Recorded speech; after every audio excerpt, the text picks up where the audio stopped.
မန္တလေးထိဝင်ထွက်လာလို့ရတာပေါ့နော်အဲ့တော့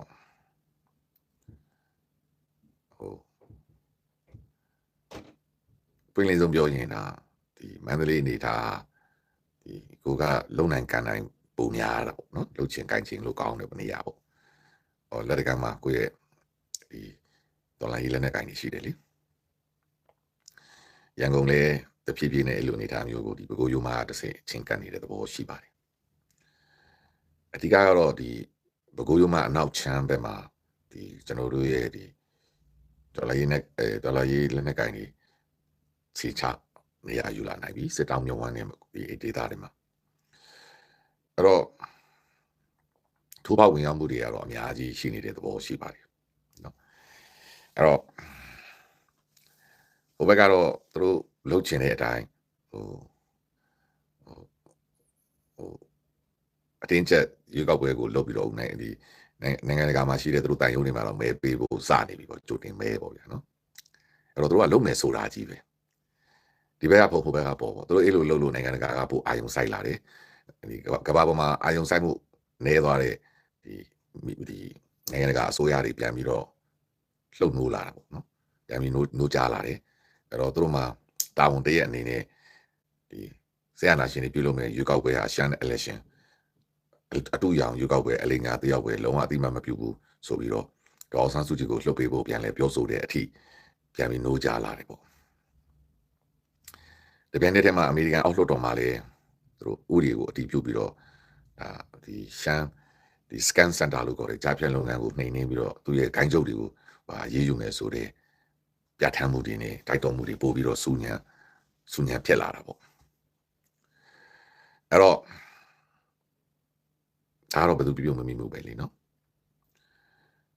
အဲ့တော့ဒီလိုအနေထားများအရာဒီ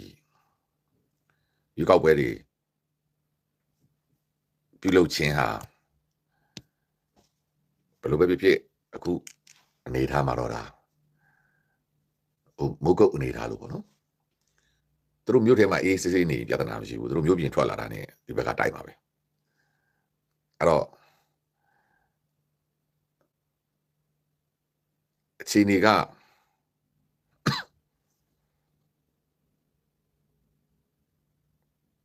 သူလည်းမလှုပ်ရဲဘူးပေါ့နော်သူလှုပ်ရင်အရှုံးပေါ်မှာလေအရှက်ထက်ကွဲမှာလေအဲ့တော့အခြေအနေကိုသူလည်းစောက်ကြည့်ကိုလည်းစောက်ကြည့်နေကိုဒီဘက်ကတော့ဒီခြံတဲ့လှုပ်เสียရှိတာတွေကိုဆက်လုပ်နေတဲ့သဘောတွေရှိပါတယ်အဲ့တော့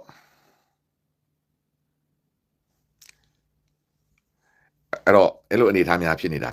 အတွက်ဒီစစ်ကောင်စီရဲ့ဘာကောင်းလဲစစ်ဗိုလ်ချုပ်တွေကတော့အဟုတ်ကြီးထင်နေကြတဲ့သဘောပေါ့နော်ဒီဘက်မှာတော့အာယူနေတဲ့သဘောတွေရှိတယ်ပေါ့ပြောင်းလဲသွားတဲ့နိုင်ငံတကာအခင်းချင်းပေါ့ဗျာနော်အဓိကတော့ဒီကြားဖြန့်ပေါ့အဲ့တော့မနေ့ကဂရီတာသုံးဘယ်ရီလေးဆူတောင်းသလိုပေါ့နော်သူကိုဒီလက်နဲ့ရောင်းဝယ်မှုတွေလင်းစီရောင်းဝယ်မှုတွေပိတ်ဆို့ဖို့တောင်းဆိုမှုတွေကြဲကြဲလောင်ထွက်လာတယ်အဲ့ဒီထဲမှာအရေးကြီးဆုံးစစ်ကောင်စီရဲ့အသက်သွေးကြောတစ်ခုများဖြစ်နေတယ်ဒေါ်လာရေးကိုလည်းဒီအဓိကအနောက်ရှစ်ဖြစ်စေတဲ့ဝင်ငွေရလမ်းဖြစ်တဲ့ဒီကြားဖြန့်လုပ်ငန်းကြီးပေါ့နော်အဲ့ဒါကြီးကမဖုံးနိုင်မပြီးနိုင်နဲ့ပေါ်လာတာပေါ့အဲ့တော့သူ့ရဲ့လှုပ်တဲ့အနေအထားများအရာကိုသူ့ကိုဒါပြန်ကြိုက်ပြီပေါ့ဗျာအဲ့တော့ဒီဘက်ကတကယ်တမ်းအရေးယူနိုင်တာကလည်းလင်းယုံကြည်ပဲရှိတယ်လीနော်အမေရိကပဲရှိတယ်အမေရိကန်လှုပ်ရင်တကယ်လှုပ်တယ်လှုပ်နိုင်တဲ့အင်အားရှိတယ်တခြားနိုင်ငံတွေကအဲ့လောက်အင်အားမရှိဘူးပေါ့အဲ့တော့တကယ်လှုပ်နိုင်တဲ့အမေရိကကိုမှသူကသွားပြီးတော့ဒုက္ခပေးလိုက်တော့ဟိုဘက်ကအတန်ဒီကြဲလောင်ထွက်လာတဲ့သဘောရှိတာပေါ့ဗျာအဲ့တော့ညနေကတော့ဒီလောက်ပဲပြောဖို့စဉ်းစားထားတာရှိပါတယ်အများကြီးပြောဖို့မစဉ်းစားထားပါဘူးအဲ့တော့မိကုန်းများရှိရင်ဖြည့်ပေးမှာပါအဲ့တော့ဒီလောက်ပဲဒီသတင်းလက်ရှိဖြစ်နေတဲ့သတင်းများအရာဒီလောက်ပဲထူးခြားမှုတွေတော့ရှိနေတာပေါ့လေအဲထူးခြားတိုင်းကျွန်တော်တို့ကစောင့်ကြည့်တာပိုကောင်းတာပေါ့အဲ့တော့ထူးခြားမှုတွေဖြစ်လာနိုင်တယ်ဒီရွေးကောက်ပွဲမှာတိုင်ခင်မှာထူးခြားမှုတွေဖြစ်လာဖို့များနေပြီအဲ့တော့ ဘာတွေဖြစ်လာမလဲဆိုတာတော့ကျွန်တော်တို့စောင့်ကြည့်ကြတာပေါ့အဲ့တော့ဒီကြားတစ်ခုကကျွန်တော်တို့ဘက်ကမတိကြကျွန်တော်တို့ဘက်ကတော့ဒီဖြစ်ပြနေတဲ့အနေအထားများအရာပါဒီဆေးအာနာရှင်နဲ့ဒီမတရားစီးပွားရှာတဲ့လူတွေရဲ့မသေးကြမရေရာမှုတွေကိုတော့အများကြီးတွေ့နေရတယ်ပေါ့သူတို့ဒီသူတို့နဲ့ပူးပေါင်းနေတဲ့ BGF တွေဒီဒါတွေအားလုံးရဲ့ပူပေါင်းပေါ့ဒီမသေးကြမရေရာမှုတွေတွေ့နေရတာပေါ့နောက်ထပ်အနည်း20ကြာရင်တော့ငြင်းကြပါမလားတဲ့ကျွန်တော်ပြောပြသားလေအနည်း1000လောက်ကြာနိုင်တယ်အနည်း20ဆိုတာခဏလေးပါဒီဒေါ်လာကြီးကမနေ့ပြင်လဲပြီးနိုင်တယ်နောက်ထပ်အနည်း100အနည်း1000လေးကြာနိုင်တယ်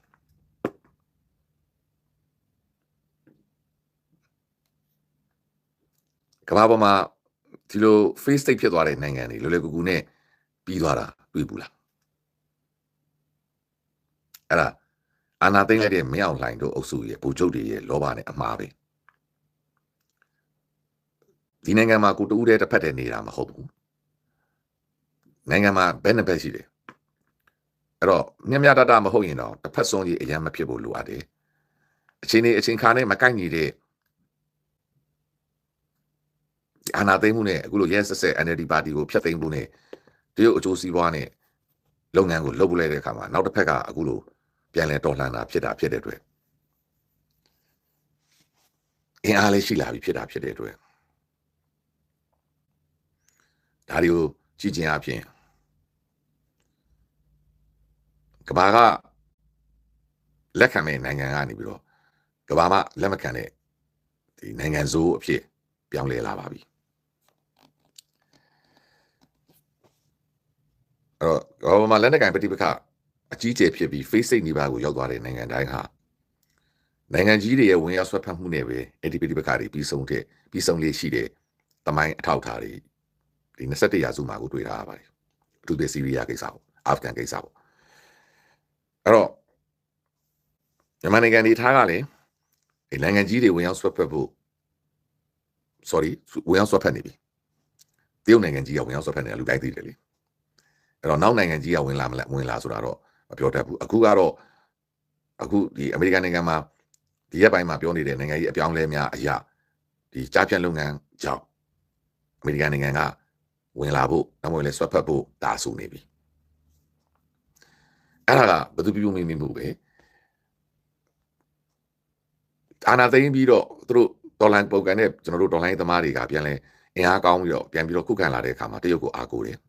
တရုတ်ကိုဆွတ်ဖက်ခိုင်းတယ်ပြီးတော့ပတ်စံဖျားဖို့လမ်းကြောင်းမရှိတဲ့ခါတော့ကြားဖြတ်လုပ်ငန်းကိုထူထောင်တယ်တရုတ်အာဏာပိုင်တချို့နဲ့ဒီ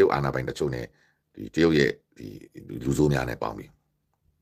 အဲ့လိုကြားဖြတ်လုပ်ငန်းကိုထူထောင်တာဖြစ်တဲ့အတွက်အမေရိကန်ကိုဝင်လာဖို့အတွက်ကျွန်တော်ပြောသလိုပြားအောင်နဲ့တုံးနဲ့တထုတ်တာလေအမေရိကန်ကိုမှတက်လိမ့်တာအမေရိကန်နိုင်ငံသားတွေမှတက်ဆော်တာဆိုတော့ဟိုကအခုမခံနိုင်တော့လို့အခါမှာတုတ်ပြန်ဖို့လို့တော့အမေရိကန်ကိုလက်ရခေါ်လိုက်တာအဲ့တော့တရုတ်ကိုလက်ရခေါ်ခြင်းအမေရိကန်ကိုလက်ရခေါ်ခြင်းရဲ့မူရင်းတရားခံဒီအာဏာသိမ်းစစ်အုပ်စုပဲအဲ့ဒီကနေမှသူကအတင်းကျပ်ရွေးကောက်ပွဲလုပ်ဖို့ကြိုးစားတော့အမေရိကန်နဲ့ဦးဆောင်တဲ့အနောက်နိုင်ငံများကဒါရွေးကောက်ပွဲကိုကန့်ကွက်ဖို့အတွက်ဆန္ဒပြမှုတွေဖြစ်လာတာအဲ့တော့မြန်မာနိုင်ငံကိုဒီပြည်တွင်းစစ်ရှေ့ချဖို့လမ်းကြောင်းတွေကိုခေါ်သွင်းလိုက်တာဆွဲသွင်းလိုက်တာကြောက်တဲ့ကိုဆွဲချလိုက်တာအာဏာသိမ်းစစ်အုပ်စုမင်းအောင်လှိုင်နဲ့အခုရွေးကောက်ပွဲဝင်ကြမယ်ကြက်ခိုင်ဖွံ့ဖြိုးရေးပါတီတာဆညာပါတီနဲ့ကိုကြီးတို့သက်ခိုင်တို့အားလုံးပါတယ်သူတို့ငကိုကထင်တယ်လို့မျိုး88တုန်းကဖြစ်ခဲ့တယ်လို့မျိုးဒီလက်နက်ကပဋိပက္ခကြီးပြီးဆုံးသွားမယ်အချိန်တိုင်းစစ်အာဏာရှင်ပဲအာဏာပြန်ရမယ်အဲ့ဒါဆိုကဘာကြီးကတဖြည်းဖြည်းလက်ခံလာမယ်မြန်မာနိုင်ငံဒီတရားဥပဒေစိုးမိုးမှုဖြစ်မယ်အဲ့တော့မြန်မာနိုင်ငံမှာအာဏာရှင်အုပ်ချုပ်နေတာအေးစစ်စစ်ပြောင်းလို့ရတယ်ဆိုတဲ့စိတ်ကူးရင်အတွေးခေါ်မျိုးလို့သူတို့ကစဉ်းစားနေကြတာဒါပေမဲ့လက်ရှိမှာတော့အများစုပြည်သူတွေနဲ့လက်နက်ကင်ထားတဲ့ပြည်သူကသိန်းနဲ့ချီရှိနေပြီးဒေါ်လာကြီးမှာပေါင်းနေတဲ့သန်းနဲ့ချီဖြစ်နေတဲ့အင်အားသူကိုလက်လူရှုတာပြီးတော့သူတို့စိတ်ထင်တယ်ပြောနေတာအဲ့ဒီအင်အားသူကလက်လူရှုလို့မရပြီးဖြစ်တဲ့အတွက်သူတို့လေကူနဲ့အရှုံးမပေးရင်ဒီပြည်တွင်းစစ်ကြီးကြာရှည်တော့မယ်။ဘာကြောင့်ကြာရှည်မလဲဆိုရင်စစ်အာဏာရှင်လေကူနဲ့အရှုံးမပေးရင်ကြာတော့မှာ။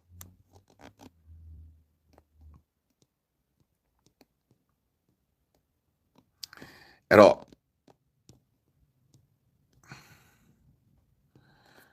အထူးကတော့မနေ့က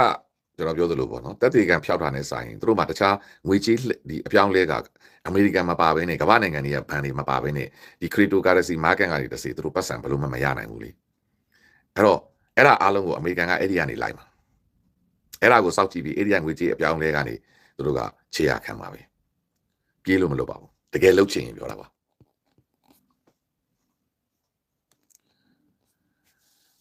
အဲ့တော့ဒါကကျွန်တော်တို့ကြောင့်မဟုတ်ဘူးမင်းအောင်လှိုင်နဲ့စစ်အုပ်စုကပဲ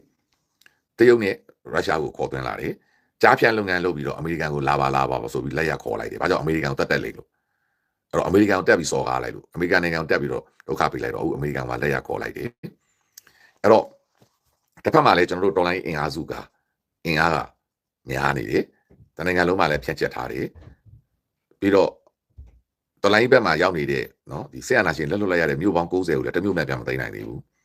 ကျန်တဲ့မြို့တွေအနေထားတွေကလည်းဟိုရဲလေးပဲချန်တယ်ဟိုမြို့တွေကိုအပြင်နေနားမှာပဲထားတာတမင်ကိုပြန်မသိမဲ့ဝိုင်းထားတဲ့သဘောတွေရှိနေတာဖြစ်တဲ့အတွက်ဒီတော်လိုင်းရေးကမနေ့ပြင်လည်းပြီးမှာမဟုတ်သလိုအခြေအနေမကောင်းရင်နှစ်ပေါင်း1000လည်းကြာသွားနိုင်တယ်အဲ့တော့မပြောတတ်ဘူးကျွန်တော်တို့ကတော့ဒီအခြေအနေကိုစောင့်ကြည့်နေတာပဲဖြစ်တယ်ကိုတိုင်းလည်းအမေရိကန်အစိုးရနဲ့လည်းမပတ်သက်ဘူးအမေရိကန်အစိုးရကသတင်းထုတ်ပြန်မှာကိုသိတာနော်အမေရိကန်အစိုးရကလွှတ်တော်တွေမှာပြောမှာကိုလည်းသိတာနော်မနေ့က Justice for Myanmar တို့ကဆူရတဲ့အခါမှာဒီဂရီတာတို့ကတက်ပြောမှာကိုလည်းသိတာအဲ့တော့တစုံလုံးအနေနဲ့ကြည့်ရင်မင်းအောင်လိုက်လို့အုပ်စုပေါ့နော်မြန်လက်နဲ့ချခြင်းဟာမြန်မာနိုင်ငံအတွက်အလွန်အတန်ကောင်းတယ်ဒါကြောင့်ကျွန်တော်တို့ကစစ်ပွဲကိုမြန်ပြီးကျင်တဲ့လူများမင်းအောင်လှိုင်တို့အုပ်စုအများဆုံးလက်နဲ့ချဖို့ဝိုင်းဝန်းတိုက်တွန်းတောင်းဆိုဖို့လိုတယ်မင်းအောင်လှိုင်တို့ကိုနားချဖို့လိုတယ်ဒီပြူစောထီတွေဒီကိုကြီးတို့အုပ်စုတွေမင်းအောင်လှိုင်တို့နဲ့မပေါင်းဘဲနဲ့မင်းအောင်လှိုင်တို့အုပ်စုကိုအများဆုံးလက်နဲ့ချပြီးတော့တိုင်းပြည်ကနေသမ္မတဒေါ်နယ်ထရန့်ပြောသလိုပဲတိုင်းပြည်ကနေထွက်ခွာသွားပြီးဒီကြက်ကန်ဖွံ့ဖြိုးရေးပါတီတစ်ခုလုံးဖျက်သိမ်းပြီးမြန်မာနိုင်ငံကိုဒီပြည်သူတော်လှန်ရေးလက်ထဲတိုင်းသားတော်လှန်ရေးများလက်ထဲကိုထိုးအပ်ဖို့လမ်းကလွယ်ပြီးတခြားနည်းလမ်းမရှိပါဘူး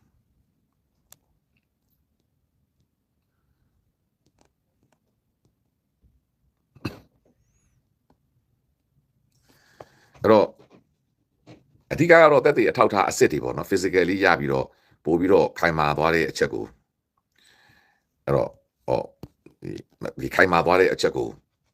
ဟိုသူတို့ကပို့ကြောက်တာပေါ့ဗျာအဲ့တော့ဆိုလိုချင်တာကဒီဒေါ်လာရေးဖြစ်တဲ့လက်နက်ကင်ချင်းကိစ္စသည်မတရားမှုကိုစော်ကားခံရလို့မတရားမှုကိုမခံနိုင်တဲ့ဓမ္မဘက်တော်သားတွေကသူတို့တနက်အားကိုနဲ့လူဘာဝတာဖြစ်တဲ့အတွက်တနက်ပြက်ကိုင်းတာပဲသူတို့ပဲတနက်ရှိတာမဟုတ်ပဲမြန်မာနိုင်ငံမှာMOD ဆိုတဲ့ကာကွယ်ရေးဝန်ကြီးဌာနဟာ NUG မှာပေါ်နေပြီအဲ့တော့မြန်မာနိုင်ငံမှာတရားဝင်စစ်တပ်နှစ်တပ်ဒါမှမဟုတ်လေပြည်သူတွေအတိမတ်ပြုထားတဲ့စစ်တပ်ကတတပ်ပဲရှိတယ်ကျန်တာကပြည်သူတွေအတိမတ်ပြုထားတဲ့ PDF နဲ့ MOD အောက်ကကျွန်တော်တို့ MOD အောက်က NUG အောက်ကစစ်တပ်ဖြစ်ပြီးကျန်တဲ့စစ်တပ်ဟာလက်နက်ကင်တွေဟာအကြမ်းဖက်သမားတွေဖြစ်တယ်ကမ္ဘာရာဇဝမှုဂိုင်းဖြစ်တယ်အဲ့ဒီဂိုင်းကဂိုင်းချုပ်ကနေပြည်တော်မှာရှိတဲ့မင်းအောင်လှိုင်တို့အုပ်စုဖြစ်တယ်ဆိုတာကိုကမ္ဘာကြီးကကိုတဖြည်းဖြည်းအသိမှတ်ပြုလာပြီဒီနေရာမှာကျွန်တော်ထောက်ပြချင်တာကကမ္ဘာကြီးကနိုးထလာတဲ့အချိန်ပေါ့နော်ကမ္ဘာကြီးကဥသတိထားမိလာတဲ့အချိန်မှာဒီရွေးကောက်ပွဲကြကမ္ဘာကြီးကသတိထားမိသွားတယ်အဲ့ဒီရွေးကောက်ပွဲသတိထားမိတဲ့အချိန်မှာကျွန်တော်တို့မျိုးတွေသိမ်းပြီးသားလည်းရှိနေပြင်ကျွန်တော်တို့မှလည်းလက်နက်ကင်တပ်ဖွဲ့တွေနဲ့အမြောက်များရှိနေတာကိုကမ္ဘာကြီးကအသိမှတ်ပြုလိုက်ရပြီဒါကိုကြည့်ကြရပြင်မြန်မာနိုင်ငံဒီ face state လို့ပြောလိုက်ပြီအမေရိကန်အလွှတ်တော်ကပြောတာမြန်မာနိုင်ငံက face state ဖြစ်နေပြီပြောတာဖြစ်တဲ့အတွက်မြန်မာနိုင်ငံရဲ့ပဋိပက္ခကြီးကမ္ဘာကြီးမှာဖြည့်ရှင်းရခဲ့တဲ့ပဋိပက္ခကြီးတစ်ခုထပ်ဖြစ်သွားပြီထပ်ဖြစ်လာပြီပေါ့ထပ်ဖြစ်လာပြီဆိုတာဖြစ်တဲ့အတွက်ကမ္ဘာနိုင်ငံကြီးလောကမှာလူပြောများတဲ့အသိများတဲ့နေရာကိုရောက်သွားပြီအဲ့လို face state ဖြစ်ရတဲ့အကြောင်းရင်းဟာသူတို့မတရားအာဏာသိမ်းလို့ပြည်သူတော်လှန်ရေးပေါ်လာလို့မြို့တွေအသိမ်းခံရတဲ့အဆင့်ရောက်သွားတာအဲ့တော့ရှေ့ဆက်ပြီးသူတို့ဆက်မိုက်မယ်ဆက်ပြီးကောင်းပါမယ်လက်နဲ့မချဘူး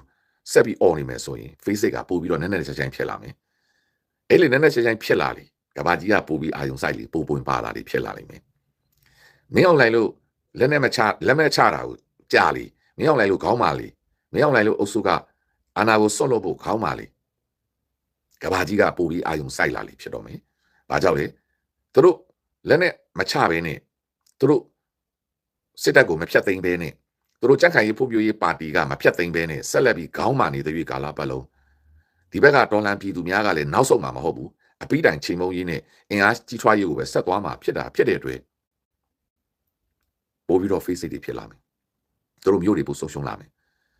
အဲ့လို face တွေပို့ဖြစ်လာတာအမျှမြန်မာနိုင်ငံမှာရာဇဝမှုတွေပို့ထူပြောလာမယ်မြန်မာနိုင်ငံမှာကြားဖြတ်လုပ်ငန်းနဲ့ဘိန်းလုပ်ငန်းတွေပို့ပြီးထူပြောလာမယ်အဲ့ဒီကြားဖြတ်လုပ်ငန်းနဲ့ဘိန်းလုပ်ငန်းတွေထူပြောလာလေမြန်မာနိုင်ငံသူနိုင်ငံသားတွေလည်းဒုက္ခရောက်မယ်ကမ္ဘာကြီးလည်းပို့ဒုက္ခရောက်လာမယ်အဲ့လိုကမ္ဘာကြီးလည်းပို့ဒုက္ခရောက်လာလေကမ္ဘာခေါင်းဆောင်တွေကမ္ဘာနိုင်ငံသားတွေကမ္ဘာအစိုးရတွေပို့ပြီးတော့အာယုံပို့ဆိုင်လာလေဒါဆိုရင်မြန်မာနိုင်ငံဟာကမ္ဘာကြီးမှာ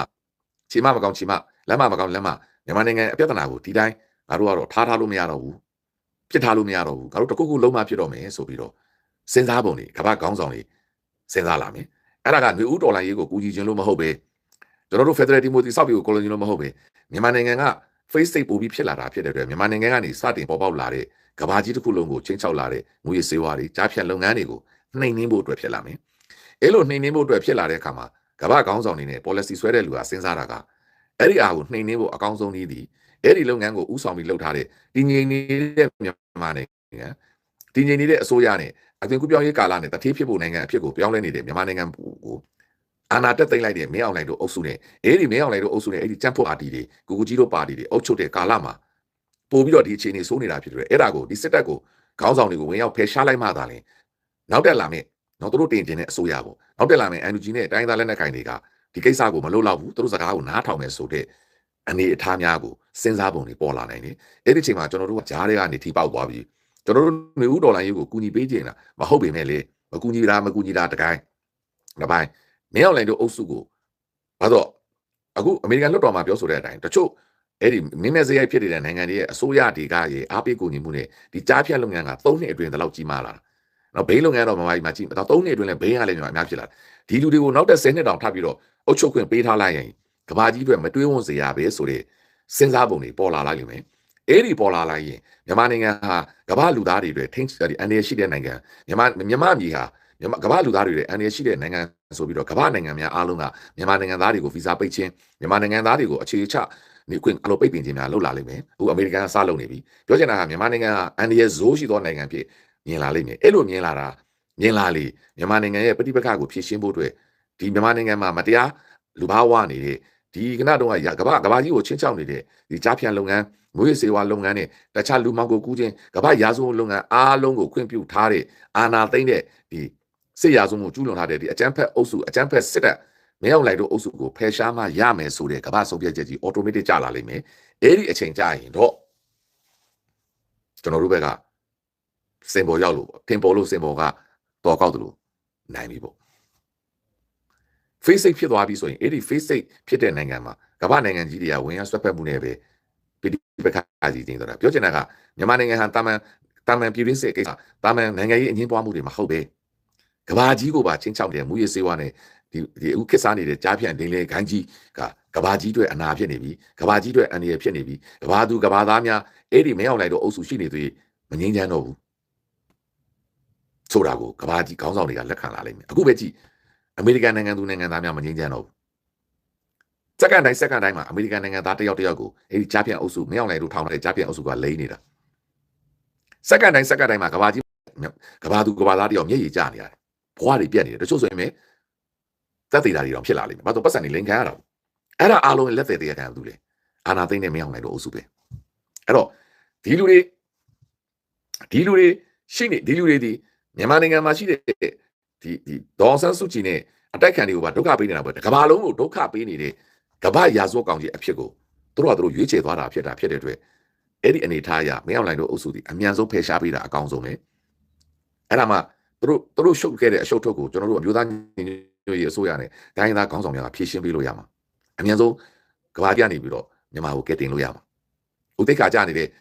့ဗီဇာပိတ်တာတွေလူဆိုးဖြစ်ကျွန်တော်တို့မြန်မာနိုင်ငံကိုနာမည်တက်တာတွေကိုကျွန်တော်တို့ကကယ်ထုတ်ပေးလို့ရမှာအဲ့ဒါမှမဟုတ်ဘဲနဲ့အဲ့ဒီကျွန်တော်တို့ရဲ့နာမည်ကောင်းပြန်ရအောင်လုပ်ပေးမယ်ကျွန်တော်တို့ရဲ့စေတနာကိုမင်းအောင်လှိုင်တို့ကနားမလဲပဲနဲ့ဒီကနေ့တော့6800စားတွေကနားမလဲပဲနဲ့အဲ့ဒါကိုဆက်ပြီးမိုက်နေရင်တော့မင်းအောင်လှိုင်တို့နဲ့အခုအတင်တို့ရဲ့ရွေးကောက်ပွဲနဲ့ရတက်လာမယ်ဒီကြားဖြန့်ခိုင်းပေါ့နော်မြန်မာပြည်ကိုကြားဖြန့်ခိုင်းကကြီးစိုးပြီမြန်မာပြည်ကိုတခိုးခိုင်းဓမြခိုင်းကကြီးစိုးပြီဖြစ်တာဖြစ်တယ်အဲ့ဒီတခိုးခိုင်းဓမြခိုင်းကမြန်မာနိုင်ငံတွေမှာကပဲဒါပါလုံးလူသားတွေကိုကမ္ဘာလူသားတွေကို အန်ဒီရဲ့ပြုတ်နေပြီးဆိုတဲ့အမြင်ဟာဒီနေ့မင်းအောင်လိုက်တို့ရဲ့ရွေးချယ်ရမယ်လမ်းကြောင်းပဲကျွန်တော်တို့လည်းဖြစ်တာမဟုတ်ဘူးကွာကျွန်တော်တို့ကအသားလေးကွာမှိတ်နေမယ်ကိုရှိတဲ့လက်နဲ့လေးကိုကိုနေရာမှာကိုအေးစစ်စစ်ထိုင်နေုံပဲဘာလို့တော့သူတို့ကကဘာကိုတက်လိမ့်တာကဘာသူကဘာသားတွေကိုပြန်ပေးဆွဲသူတို့ပြန်ပေးဆွဲတာသူတို့ပေါ့တွေးနေတာသူများနိုင်ငံသားပေါင်း20ကျော်နိုင်ငံပေါင်းမြောက်များစွာရဲ့နိုင်ငံသားတွေကိုပြန်ပေးဆွဲနှင်းပန်းနှိပ်စက်ကလီစာတွေထုတ်ပြီးရောင်းစားနေတာသူတို့ကျူးလွန်တဲ့ပြစ်မှုကဟစ်တလာနဲ့ဆိုဟစ်တလာကကျူးတစ်မျိုးပဲလို့အခုကတကဘာလုံးကရှိတဲ့လူတွေအကုန်လုံးကိုဖမ်းနေတာဖမ်းပြီးတော့သူတို့ခိုင်းစားနေတာလူဘယ်နေရာကိုများကလီစာတွေထုတ်ရောင်းလိုက်ပြီလေဒါတွေကထွက်လာမှာဒီအသမိုင်းအထောက်ထားတွေဒီသက်သေအထောက်ထားတွေထွက်လာမှာအခုကဘာသူကဘာသားအယောက်1000လားအယောက်2000လားသူတို့တက်ဖြတ်လိုက်ပြီးတော့ကလီစာတွေထုတ်ရောသူတို့နှလုံးတို့အသေးတို့ကြောက်ကက်တို့ထုတ်ရောင်းစားလိုက်ပြီလားဆိုတဲ့သက်သေဟာကဘာကြီးတစ်ခုလုံးကိုတုံ့လှုပ်သွားစေနိုင်တော့အချက်လက်ကြီးပဲဒါကြောင့်မြန်မာနိုင်ငံကိုတကယ်ကဲတင်ခြင်းနဲ့သူတို့ရဲ့မျိုးဆက်တွေဗိုလ်ချုပ်သားသမီးတွေအားလုံးကိုသူတို့ကဲတင်ခြင်းနဲ့ဆိုရင်အဲ့ဒီဗိုလ်ချုပ်တွေနဲ့ကြက်ခိုင်ဖွံ့ဖြိုးရေးပါတီကအများဆုံးလက်နက်ချပါ no way to escape သူတို့မှာထွက်ပေါက်မရှိဘူးထွက်ပေါက်ပိတ်နေပြီအဲ့ဒါဘာသူကြောက်လဲသူတို့ကြောက်ပဲ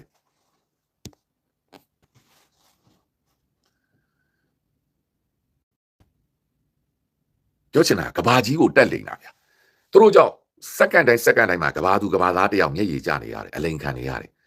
သူတို့သူများပတ်စံကိုအိတ်ကတဲ့ပတ်စံကိုလွယ်လွယ်နဲ့သူတို့ကရပြီသူများတွေကမေးလိုက်မယ်ပေါ့ငါတို့လှုပ်ချင်တာလုပ်မယ်ပေါ့မြန်မာနိုင်ငံဥပါသူတို့ကအနိုင်ကျင့်လို့ရမကပဲတကဘာလုံးမှရှိတဲ့ပြည်သူကတက်ပြီးအနိုင်ကျင့်မယ်ပေါ့ဆိုတဲ့စဉ်းစားပုံဗျာဒီစစ်ဗိုလ်ချုပ်တွေရဲ့တတ္တိကနဲတဲ့တတ္တိမဟုတ်ဘူးဗျာတကဘာလုံးလူပြည်သူတွေကိုတက်လိန်ရဲတဲ့တတ္တိတကဘာလုံးကိုစိန်ခေါ်ရဲတဲ့တတ္တိကဘာကြီးနဲ့စိန်ခေါ်ရဲတဲ့တတ္တိအဲ့တော့ကဘာပလိတ်ကြီးဘာလို့မလဲကျွန်တော်တို့မသိဘူးဒါကြောင့်ဒီအခြေအနေဟာတော်လိုင်းခုလုံးပြောင်းလဲသွားစေနိုင်တဲ့အခြေအနေပဲအဲ့တော့ကျွန်တော်တို့တော့ဘာလုပ်ရမလဲဒီချိန်မှာအေးစစ်စစ်နှက်နေကိုနေရာမှာကိုလက်နဲ့ကိုကင်တာကိုငင်းချအောင်လို့အသက်ရှင်အောင်လို့မင်းအောင်လည်းတို့ရဲ့ကြာဆုံးခန်းကိုအသက်ရှင်မှမြင်ရမှာလေအဲ့ဒါကိုမှမိုက်တွင်းနဲ့ပြီးနော်နေဆက်ကနေဖြိုအထောက်ထားတွေဖြတ်ပြီးမှပြည်တွင်းကိုပြန်ဝင်ပြီးဆက်လုပ်နေဆိုရင်တော့ကျွန်တော်ပြောတဲ့အတိုင်းဖြစ်ပြီဒါပေမဲ့အချိန်တည်းနဲ့ကြာနိုင်တယ်ကဘာကြီးကအထနေတယ်ဗျအဲ့တော့သူကနောက်ဆိုကဘာခေါင်းဆောင်တွေကပါတည်တယ်ဒီအာနာရှင်တွေကိုလှုပ်ပေးထားရင်အဲ့သူ့နိုင်ငံသားတွေကိုပါအတွက်ပဲအန္တရာယ်ရှိတာမှာကဘာကြီးအတွက်ပါအန္တရာယ်ရှိလာတယ်အာနာရှင်တွေကိုလှုပ်ပေးထားရင်ကဘာကြီးကိုပါဒုက္ခပေးလာပြီအဲ့ဒါဒီမရောက်လိုက်အာနာသိမ့်ပြီး9နှစ်အတွင်းမှာဖြစ်သွားတဲ့တက်တည်ပဲကျွန်တော်တို့နဲ့ဘာမှမဆိုင်ဘူးနော်ကျွန်တော်တို့ဒီကိုယ့်အကိုလက်နဲ့ကင်နေကိုယ့်အကိုဒေါ်လာကြီးလုပ်တယ်မျိုးတွေသိမ်းမှုကြိုးစားတာကျွန်တော်တို့ဒီကုတ်တော့ကွန်တက်တွေနဲ့အကျန်းလည်းမဖတ်ဘူးဘယ်သူကမှလည်းဒုက္ခမပေးဘူးနော်ဦးသူတို့ကကြတော့ကဘာကြီးကိုတက်လိမ့်တာကဘာကြီးကိုတက်ဒုက္ခပေးတာကဘာကြီးတစ်ခုလုံးမွေးစေဝါတွေဖြန့်တာအဲ့တော့ဘယ်သူလဲသူတို့အနောက်မှာရှိတယ်ငကားကြီးကနေတစ်စင်အဲ့တော့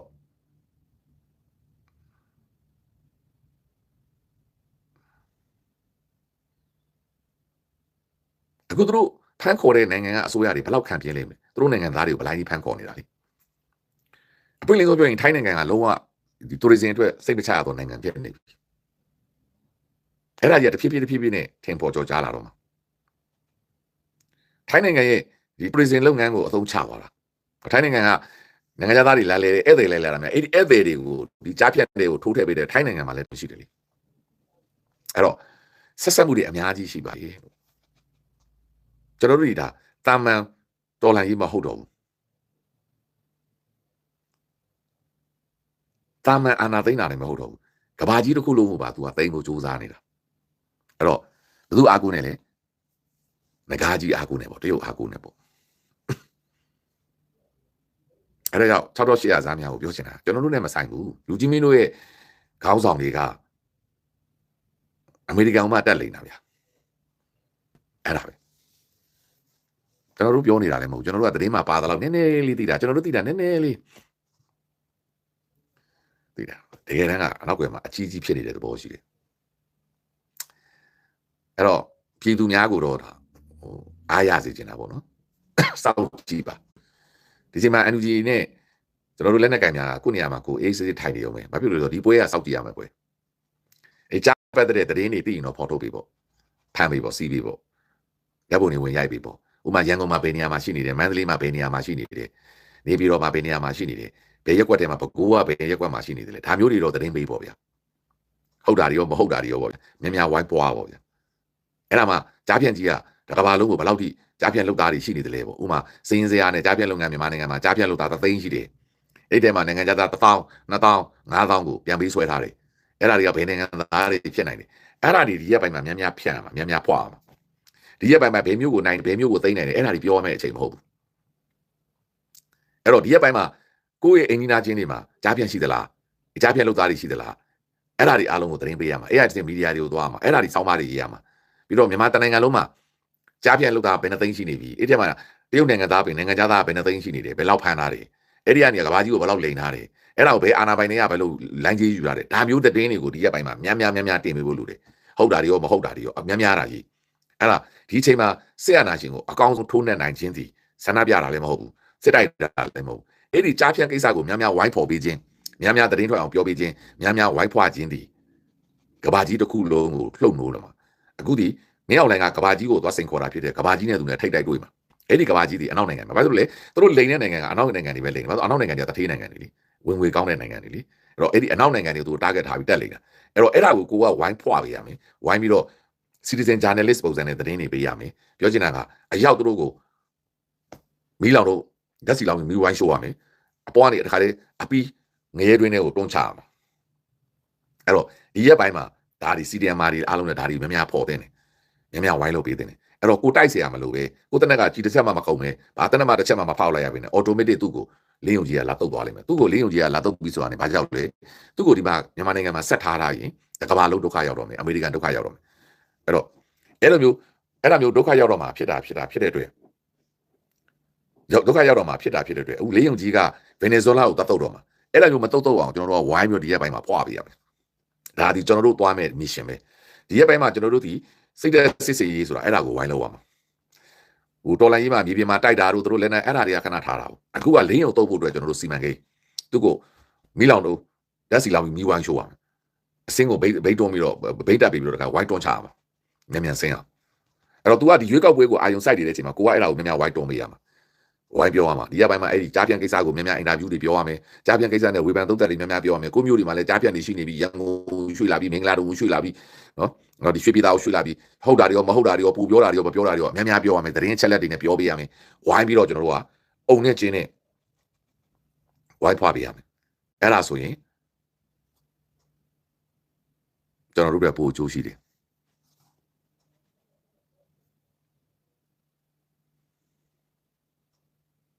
အဲ့တော့ကျွန်တော်တို့ကဝိုင်းပြီးတော့သတင်းအချက်လက်ရှာပေးတာပေါ့ဗျာပြည်သူကအဓိကထောက်လှမ်းရေးပဲလေကိုယ့်ရက်ကွက်မှာကိုယ့်အိမ်ဘေးမှာဒီတရုတ်တွေဝင်ထွက်ရှိတယ်ဝင်ထွက်တော့ပြည်သူကအသိဆုံးနေအဲ့တော့ဝိုင်းလုပ်ပေးကြပါတနိုင်ငံလုံးအတိုင်းအတာနဲ့ကြားဖြန့်ဖော်ထုတ်ရေးကြားဖြန့်သတင်းပေးရေးကိုကျွန်တော်တို့ကတနိုင်ငံလုံးပြည်သူတွေကဦးစားပေးပြီးဝိုင်းလုပ်ပြီးတော့ဝိုင်းရေးကြမယ်ဒီရက်ပိုင်းမှာအဲ့ကြားဖြန့်လုပ်ငန်းကိုဝိုင်းဆွေးနွေးကြမယ်ကြားဖြန့်လုပ်ငန်းကိုဝိုင်းပြီးတိုင်ပင်ကြမယ်ကြားဖြန့်နဲ့ဘယ်လောက်ဆိုးနေပြီဘယ်မှာကဘယ်ငါတို့ရိုက်တယ်နိုင်ငံသားကပ်ပလီတရားကိုဖမ်းလာတဲ့ကပ်ပလီတရားကိုအိမ်မှာဝင်ထွက်ပြီးအလုပ်လုပ်နေတယ်ဟောဘေးအိမ်မှာကတော့ဗရာဇီးနိုင်ငံသားလို့ဟိုအောက်တောင်အမေရိကရုပ်ကြီးတွေတွေ့နေရတယ်ဟုတ်တာတွေရောမဟုတ်တာတွေရောများတာဝိုင်းပြောလူတွေပျောက်သွားတယ်လူတွေအားလုံးပျောက်နေတာတွေ့တယ်အပုံနဲ့ထွက်နေတာတွေ့တယ်အဲ့ဒါမျိုးတွေများတာဝိုင်းပြောနောက်လူတွေရုပ်စီနဲ့သူတို့တွေဘာလုပ်နေကြလဲမသိဘူးပေါ့ဒါမျိုးတွေများတာဝိုင်းပြောအဲ့ဒါမျိုးတွေများဝိုင်းပြောပြီးရင်ကဘာကြီးလည်းတို့တရားခံရှာတဲ့အချိန်မှာအထောက်ထားရတာပေါ့ဒါဆိုတော့ကြားဖြန့်ကြောင့်ကဘာကြီးနစ်နာတယ်ထိခိုက်တယ်ဆိုရင်ကဘာကြီးကသူတို့ကိုလာပြီးတော့ဖယ်ရှားမှာအဲ့ဒီတော့ကျွန်တော်တို့ကဓာတ်စီလောင်ပြီးမိရှို့ပေးရမယ်ဒါကျွန်တော်တို့နိုင်ငံသူနိုင်ငံသားများဓမ္မဘက်တော်သားများဝိုင်းပြီးတော့အားပေးရမှာပေါ့ဒါကိုဒီရက်ပိုင်းမှာအာယုံစိုက်စေခြင်းနဲ့ကျွန်တော်တို့ဘက်ကညီကိုများမီဒီယာများဘာကြောင့်လဲဒီရက်ပိုင်းမှာတိုက်ပွဲတွေပြန်မနိုင်တယ်သူတို့ထွက်ပြေးတယ်ပါစာကလက်နဲ့ချအဲ့ဒါတွေခဏနေလိုက်ဦးဒီသတင်းတွေခဏမှတ်လိုက်ဦးကြားဖြန့်ကိုဝိုင်းပြီးအားပေးကြအောင်ကျွန်တော်တို့ကြားဖြန့်ကိုဘေးဝိုင်းတီးလေးပေါ့တောဝိုင်း6တယ်ခေါ်တာပေါ့နော်ကျွန်တော်တို့တောဝိုင်းဒါဥဒါတော6တာပဲတောဝိုင်း6လေဟိုမှာဖြစ်တဲ့တရားခံဖြစ်တဲ့သားကောင်ကကြောက်နေပဲလေကြောက်တော့ဟိုဘဲပြေးညာပြေးပြရမှမသိအဲ့ဒီချိန်မှာတစ်ချက်တည်းဝိုင်းထည့်လိုက်ထိတာပဲအဲ့ဒါတော6ခြင်းဒီပညာပဲအခုဒါတောဝိုင်း6အောင်ကြားဖြန့်တွေကိုများဝိုင်းဖော်သွားတယ်ဒါကျွန်တော်တို့ပြည်သူမှာလုပ်နိုင်တဲ့အင်အားရှိတယ် ဘယ်နေရာမှာရှိတယ်လေအခုမြို့ကြီးမှာနေတဲ့လူတွေများတာဝိုင်းလုပ်ပေးဖို့လိုတယ်ဝိုင်းဖော်ပေးဖို့လိုတယ်အဲ့တော့တော6ရင်သူတို့ကငကိုတွေကကြောက်နေပြီအမေရိကန်အသံကြားတာနဲ့သူတို့ချီးဖြန်းနေပြီလေဖြီးဖြန်းနေပြီအဲ့တော့ဖြန်းဖြီးနေပြီစကလုံးကတမင်လျှောက်ပြောနေတာအဲ့တော့ဖြန်းဖြီးဖြန်းနေတာဖြစ်တဲ့အတွက်အခုပဲဟိုမှာဖြိုလိုက်ဒီမှာဖြိုလိုက်ဟိုဘုံခွဲလိုက်လုံနေဆိုတော့သူတို့ကြောက်နေတယ်ဆိုတာပြတာအဲ့တော့အဲ့ဒီချိန်မှာကိုကဝိုင်းချောက်အောင်ဒီမျိုးမှာပေါ်လာပြီကွာဒီရက်ကွက်ထဲမှာကြားပြန်တွေ့ပြီဟာမှာတရုတ်တွေအများကြီးတွေ့ပြီဟုတ်တာတွေရောမဟုတ်တာတွေရောများတာပြောအားလုံးမင်္ဂလာပါဒါဟာလေတော6ကျင်းနီးပြူပါတယ်မှာပါပါတယ်လို့အဲ့တော့ညီကောင်မောင်နှမများကိုအဲ့လိုတော6ရတဲ့အနေထားကိုရောက်လာတာမပြောဘူးလားကိုကသူတို့ပြန်ပြီးလောက်ရတော့မှာလေကိုအဲ့လိုတောပြန်6ရတာကကိုရဲ့မကျင်တဲ့ချက်တွေအဲ့လိုပြောရမှာကအရသာပဲလေအဲ့လိုများဝိုင်းပြောမှပို့ပေါ်မယ်ပို့ပေါ်ရင်သူတို့ဒုက္ခရောက်ပြီ